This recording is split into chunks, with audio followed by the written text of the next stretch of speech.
ne cédez pas aux manipulations en cours sur la possibilité pour le MRC de présenter un candidat à l'élection présidentielle. Il y a ce qu'on appelle en droit la jurisprudence, c'est-à-dire ce qui s'est fait avant. Or, vous savez que le code électoral, qui est en vigueur aujourd'hui, c'est le code de 2012. Depuis 2012, il n'a pas été modifié. D'accord? Et donc, répondez à ces personnes simplement en prenant des exemples terre à terre de 2018. En 2018, lorsque Cabral Libye va à l'élection présidentielle 2018, est-ce que Cabral Libye avait un parti? Si quelqu'un avait un parti, qu'il me dise. Cabral Libye n'avait pas un parti.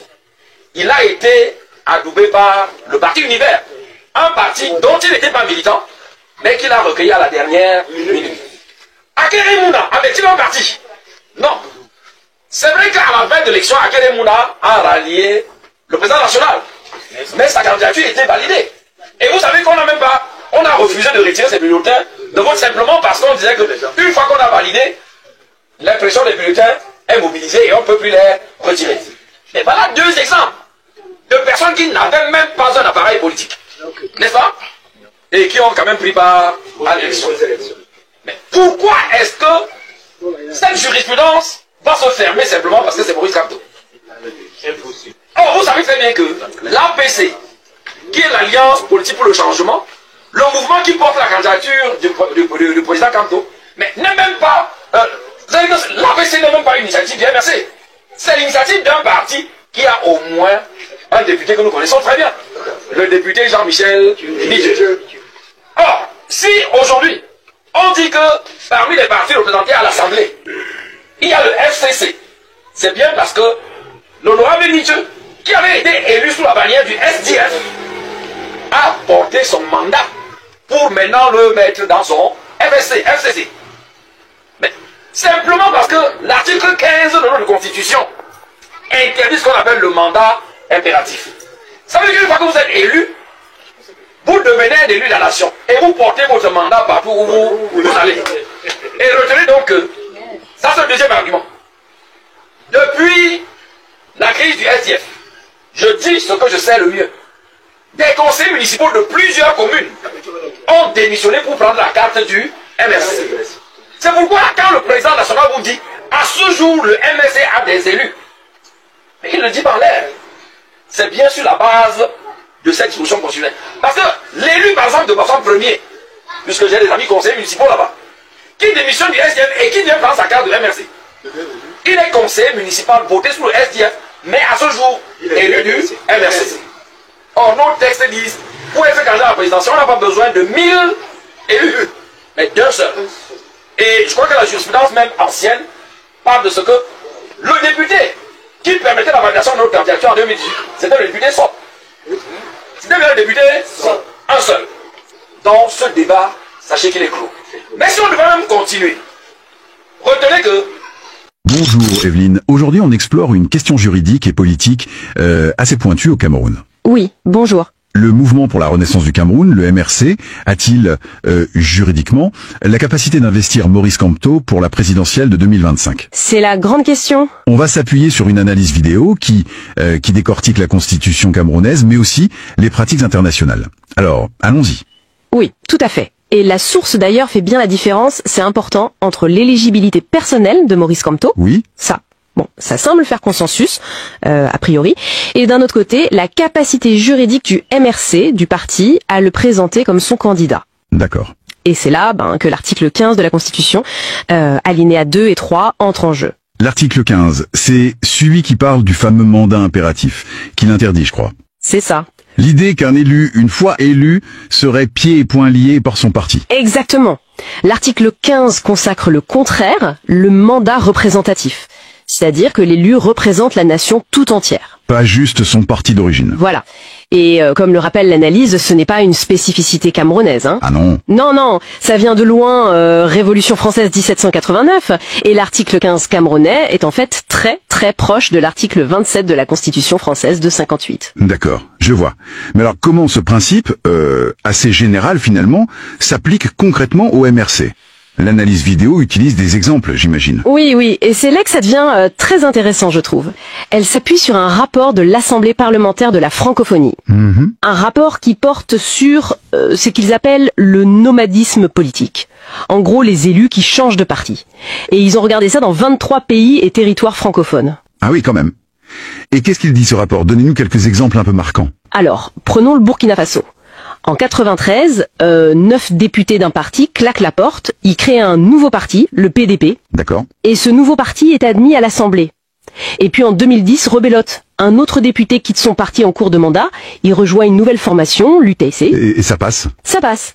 Et on voit des choses similaires au Burundi, en Macédoine, en Moldavie. Des élus qui, une fois élus, changent de parti, créent de nouvelles formations, parfois même de nouveaux groupes parlementaires. Et ils continuent de siéger, mais au nom de leur nouveau parti, c'est ça? Précisément. C'est une conséquence directe, selon l'analyse, de l'interdiction du mandat impératif. Logique. Le député qui change de parti, il représente ce nouveau parti. Et d'ailleurs, l'analyse cite un cas camerounais aussi. Ah oui alors, lequel? En 2019, le député Oscar Edimond Doumbé, il avait été élu sous l'étiquette SDF. Oui. Il a démissionné du SDF et il a été accueilli officiellement au sein du groupe parlementaire RDPC. Ah d'accord. Ce qui a modifié de fait la composition issue des élections. Voilà un point clé alors. Donc si on suit cette logique, un élu qui aurait été élu disons sous une autre bannière et qui rejoindrait le MRC, il représenterait officiellement le MRC. C'est l'argument central de la source vidéo, oui. Elle réfute l'idée que la décision du Conseil constitutionnel, quand il proclame les résultats, fige l'appartenance politique pour toute la législature. Pour l'analyse, l'article 15, justement, redonne sa liberté à l'élu une fois qu'il est proclamé. Donc les élus qui ont rejoint le MRC, ils le représenteraient valablement. Et il y a une question de timing, si j'ai bien suivi, une subtilité. Oui, et elle est cruciale. Selon cette analyse, l'affiliation politique qu'il faut regarder pour savoir si un parti peut investir un candidat, ce n'est pas celle du jour où les députés ou sénateurs ont été élus. Ah non? Non, c'est celle du jour où le corps électoral pour la présidentielle est convoqué. Ah, d'accord. Donc un élu pourrait changer de parti très tard? Jusqu'à la veille de cette convocation, potentiellement. Et du coup, habiliter son nouveau parti. Bon, alors, si on résume l'argumentation présentée dans la source, en vertu du principe du mandat représentatif, illustré par ces exemples internationaux et même un cas camerounais, les élus qui ont rejoint le MRC représenteraient légalement ce parti. Et comme c'est l'affiliation au moment de la convocation de la présidentielle qui compte, c'est ça. Eh bien le MRC serait juridiquement apte à investir Maurice Kamto. Et potentiellement encore plus apte si d'autres élus le rejoignaient d'ici là. C'est exactement la conclusion de l'analyse. Présentée, je précise, non pas comme une opinion politique, mais vraiment comme une conséquence de l'interprétation de la Constitution, lue à la lumière du droit comparé et de la coutume internationale. D'accord. Après, bien sûr, la source le dit aussi, la décision finale d'emprunter cette voie ou une autre, ça appartient à Maurice Kamto et à son parti, évidemment. Fascinant, tout de même. Ça soulève une réflexion, je trouve, plus large. C'est quoi, au fond, la nature du lien entre un élu et son parti, une fois l'élection passée? Surtout dans un système qui interdit le mandat impératif. C'est une vraie question. Une question à méditer. Merci beaucoup pour cet éclair. Certes, le MRC a boycotté le scrutin législatif et municipal du 9 février 2020. Cette décision salutaire et historique du Conseil national du MRC, élargie aux responsables départementaux, a été bien comprise par nos militants depuis la base et a permis à notre parti d'éviter un piège politique mortel tendu par le régime. Mais je suis en mesure de vous confirmer ce que je n'ai cessé de vous dire depuis un certain temps déjà, à savoir que le MRC présentera son candidat à l'élection présidentielle, même si elle était convoquée maintenant. Il n'est pas obligé de passer nécessairement à un autre parti politique pour avoir le droit de présenter un candidat. En vertu des dispositions pertinentes de la Constitution et au regard de plusieurs cas précis survenus dans notre pays, le MRC compte dans ses rangs plusieurs élus issus des élections étatiques dont les mandats courent encore. Par conséquent, ne vous laissez plus distraire par des débats oiseux qui trahissent simplement soit l'inculture juridique et politique de ses auteurs, soit la panique de nos adversaires. Il nous revient collectivement de faire définitivement échec au projet jamais abandonné d'une transmission du pouvoir de gré à gré ou dynastique dans notre pays. Par son vote, chacun de nous tient entre ses mains la clé du changement au Cameroun. Camerounaises, Camerounais, mes chers compatriotes, au moment où s'achève l'année 2023, particulièrement difficile pour notre pays, permettez-moi, en mon nom personnel, au nom des militants et sympathisants du MRC et des membres de l'Alliance politique pour le changement, de vous présenter mes vœux les meilleurs pour l'année 2024, avec une pensée spéciale pour nos otages politiques qui restent arbitrairement détenus dans les prisons de Yaoundé et de Douala. May God bless Cameroon. Il y a un sacro-saint principe en droit qui dit très bien qu'il y a, quand il y a deux cadres juridiques, un cadre juridique général, qui est la Constitution de 1996, et un cadre juridique particulier, qui est le Code électoral de 2012. Alors, c'est le cadre juridique particulier qui est applicable. Ça veut dire qu'il ne faut pas confondre ici la notion de mandat impératif qui est due dans le droit camerounais avec les conditions que doit remplir un candidat pour l'élection à la présidence en 2026, c'est-à-dire en octobre prochain. Parce que quand on parle du mandat impératif, on veut protéger le député dans ses fonctions afin de le rendre indépendant et des instructions qui peuvent venir de la base pour le perturber dans l'exercice de son mandat. Et quand on parle du mandat impératif, c'est par opposition au mandat représentatif, dont sont détenteurs justement les députés à l'Assemblée nationale. Et ce mandat représentatif est une conséquence de ce qu'on a appelé en voix la souveraineté nationale, la souveraineté nationale. La nation étant une entité abstraite, une et indivisible. Donc, l'un des aspects, ou encore l'une des conséquences de cette souveraineté nationale, c'est le mandat impératif. Il est nul parce que le député représente toute la nation, entité abstraite, une et... Professeur, je vais faire plutôt la contraposée. Comment un acte nul peut créer des droits? Comment un acte inexistant peut créer des droits? Quand vous êtes radié, vous faites comment pour dire qu'il y a une survivance de droit alors que l'acte est devenu nul? Il n'y a pas de révocation du mandat. On vous dit bien que dès lors qu'il bénéficie, le mandat impératif veut dire que son mandat va jusqu'à la fin de l'élection. Souvenez-vous de la formule de Edmund. Le mandat impératif exige que quand je serai élu, l'interdiction du mandat impératif exige que quand je serai élu, je ne serai plus l'élu de Bristol. Oui. Ok. Si vous vous souvenez de cela, j'explique cela en français facile. Menguefak a été élu conseiller municipal près de la commune de Fongo-Togo, oui, sous la bannière du FSNC. Pour des raisons d'argent, le président du FNC le radie. C'est trop compliqué. Dites RDPC. Non. Pour des raisons, c'est trop compliqué là. Pour des raisons d'argent, le FSNC le radie. Alors, Menguefak intègre donc le SDF. Oui. D'abord, il est interdit d'écrire sur ta chemise que tu appartiens à deux partis. Alors, le professeur, lui, ils ont dit que il y aura une partie visible et une partie cachée. Invisible. La partie invisible, celle qui comporte ma radiation, c'est le FNC. Et la partie visible, c'est le SDF. Ça, c'est le droit du quartier. Laissez-moi finir. Laissez-moi finir. J'ajoute, le mandat impératif a des effets. L'interdiction du mandat impératif a des effets. La notion de liberté de l'élu.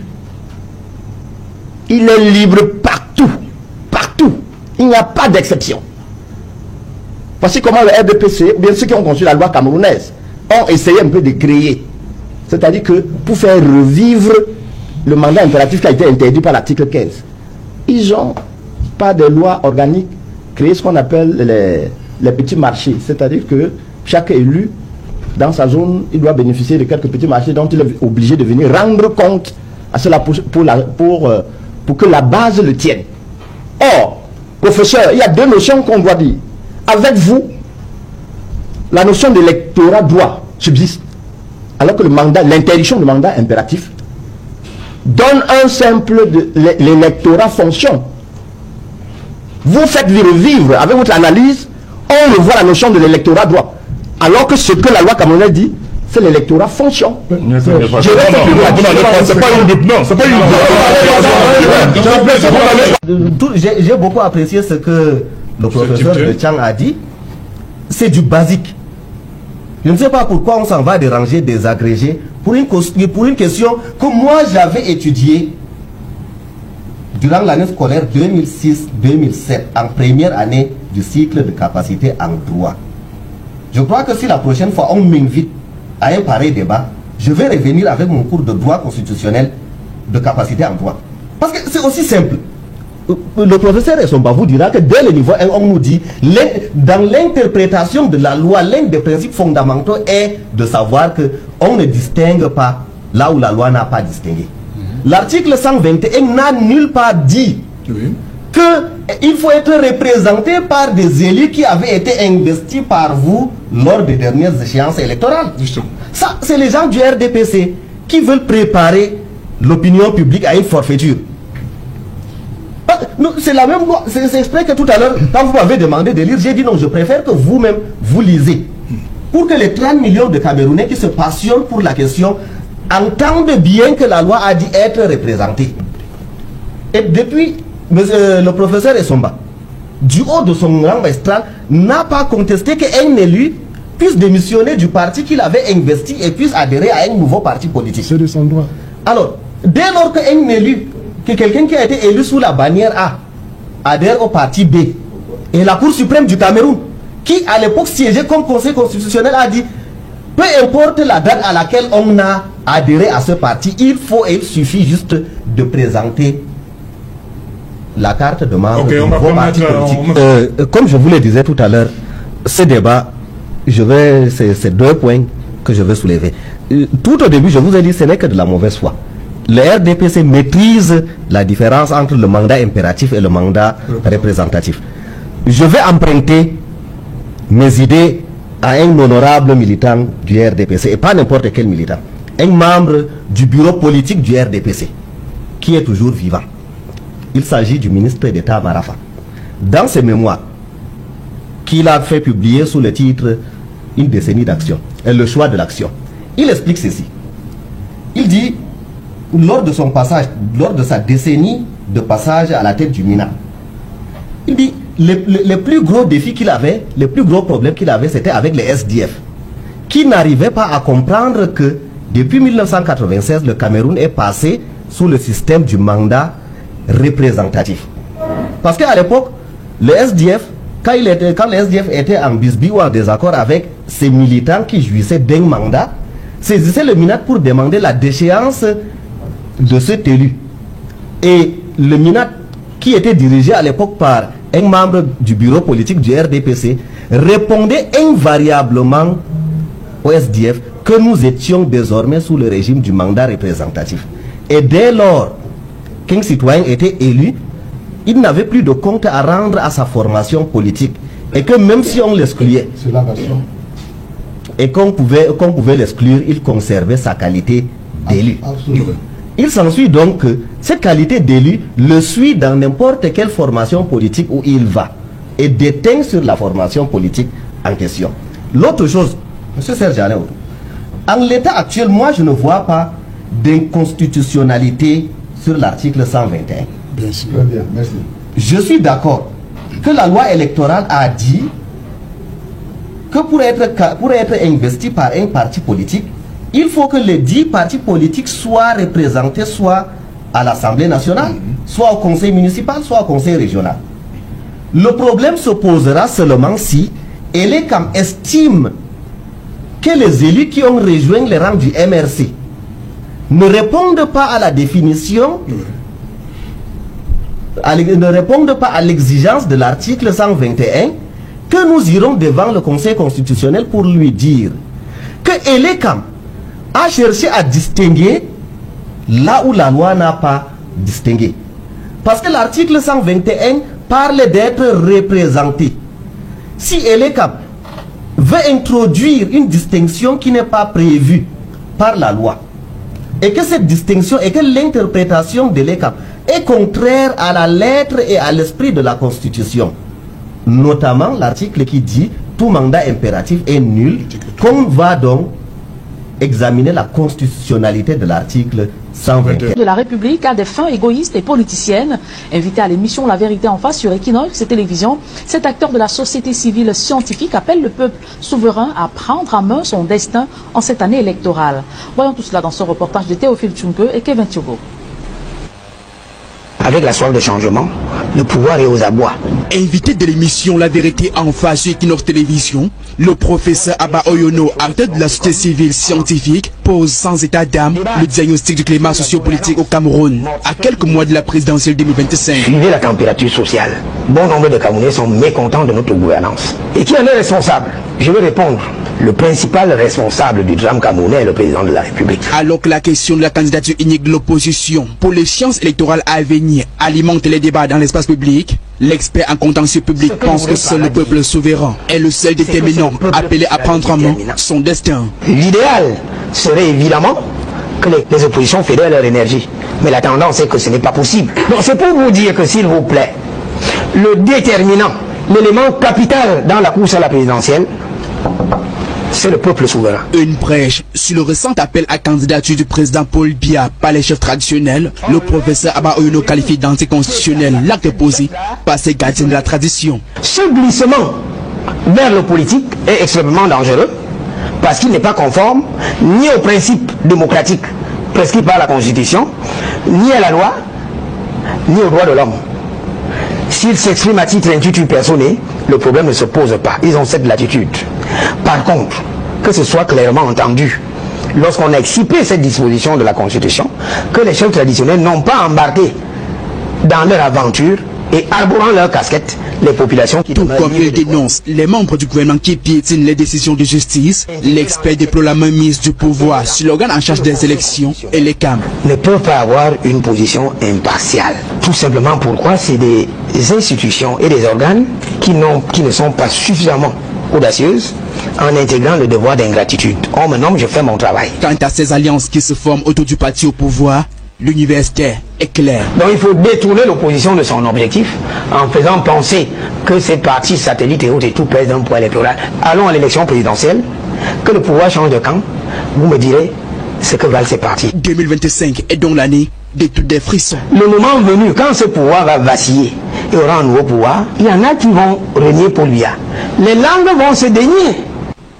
Donc, vous pouvez prendre tous les députés de l'Assemblée nationale, vous donnez au MRC, il n'aura jamais de capacité juridique. En revanche, et j'insiste, la seule chose qu'on puisse faire pour le MRC, et je rejoins donc la solution politique, parce que le MRC lui-même n'a pas voulu amplifier son résultat de 2018. Tout le PCRN, mon jeune collègue Cabral, a été investi par le Parti Univers en 2018 à l'élection présidentielle.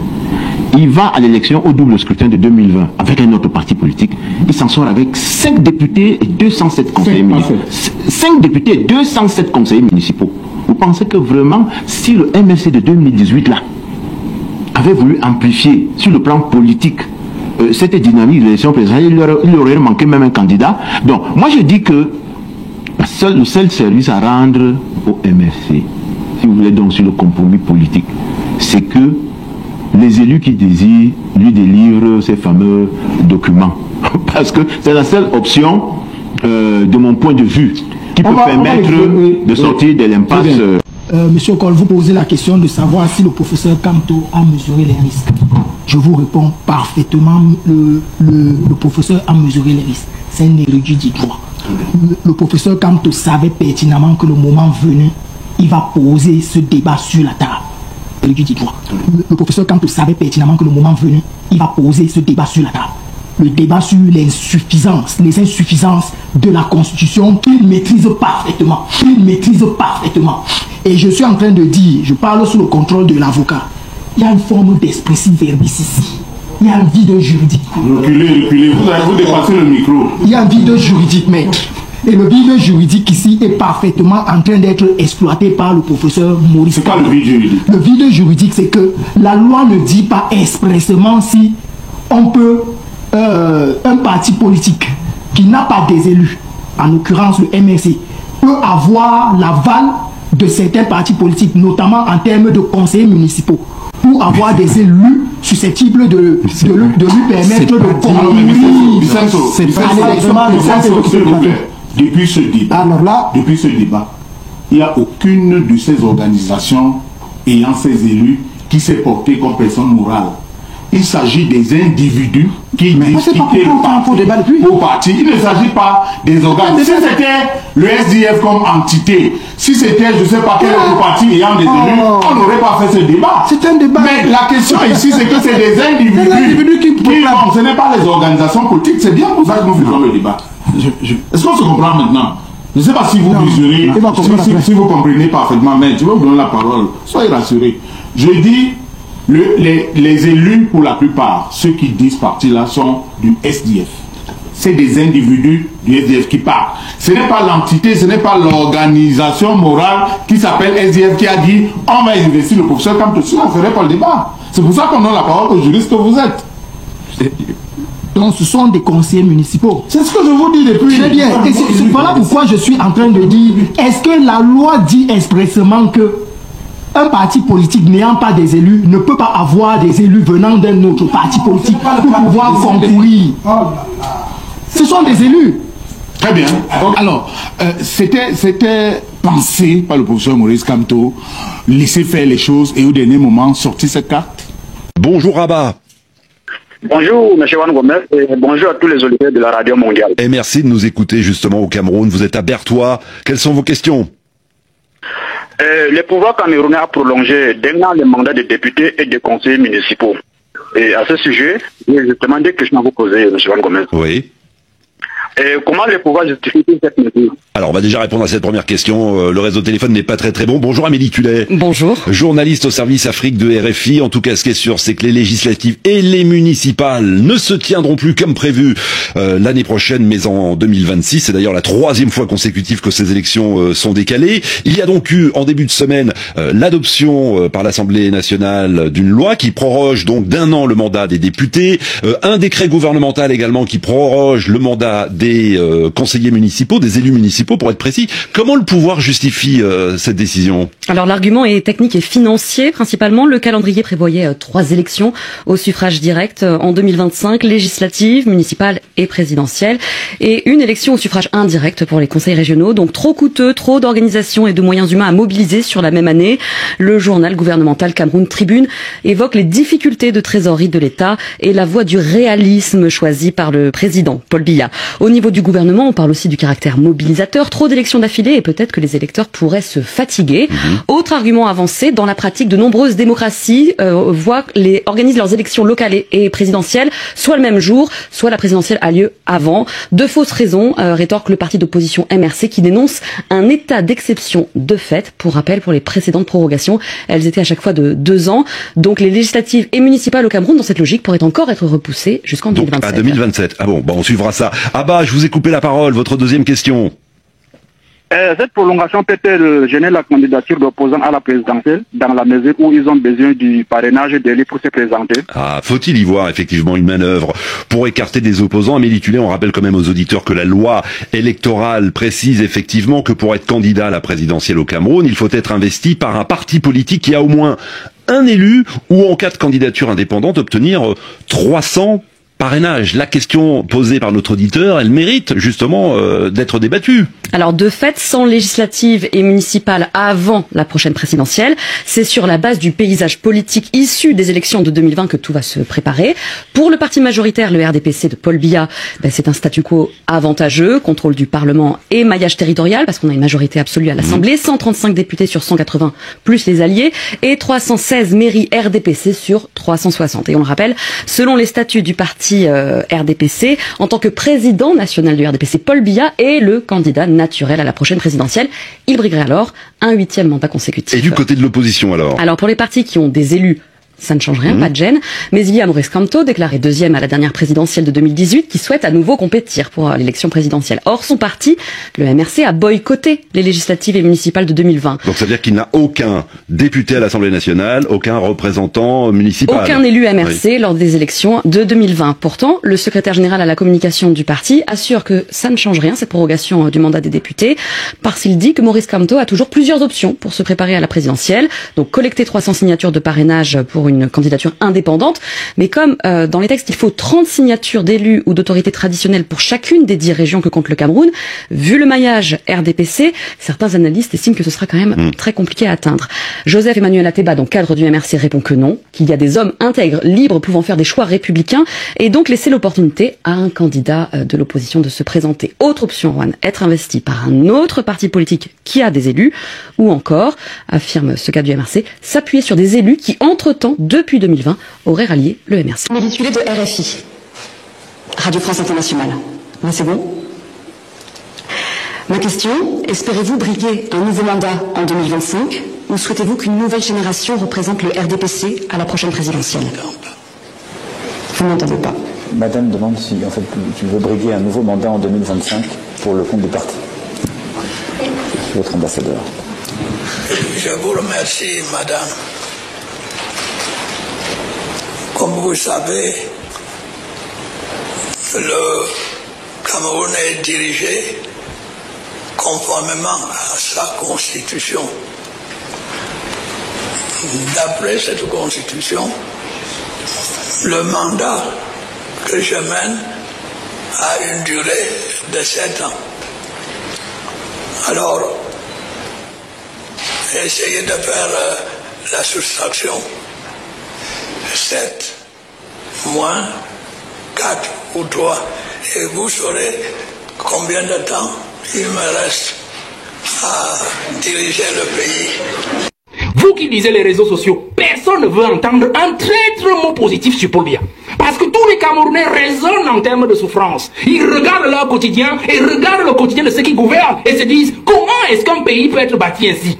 Des gens qui sont heureux, des imbéciles heureux qui nous dirigent, et du peuple qui travaille tous les jours et dont la sueur de son front est utilisée par les individus qui les dirigent. Voilà, aujourd'hui, personne ne va entendre un traître mot. Donc si Biya s'en va en laissant le pays à l'heure actuelle, il subira la même ingratitude qu'il a fait subir au président Ahidjo jusqu'aujourd'hui. Nous souffrons de ça. Donc vous comprenez que si je fais une parenthèse sur la survie du pays, nous entrerons. La première chose que le prochain président va faire, c'est de restituer l'honneur du président, l'honneur de la dignité du président Ahidjo. Pour que le Cameroun ait un avenir radieux où s'ouvrent des horizons. L'autre héritage, donc, quand je reste dans l'égoïsme, l'héritage d'égoïsme, il nous a laissé un pays, il est en train de nous laisser un pays de népotisme, où on dirige avec ses enfants, on dirige avec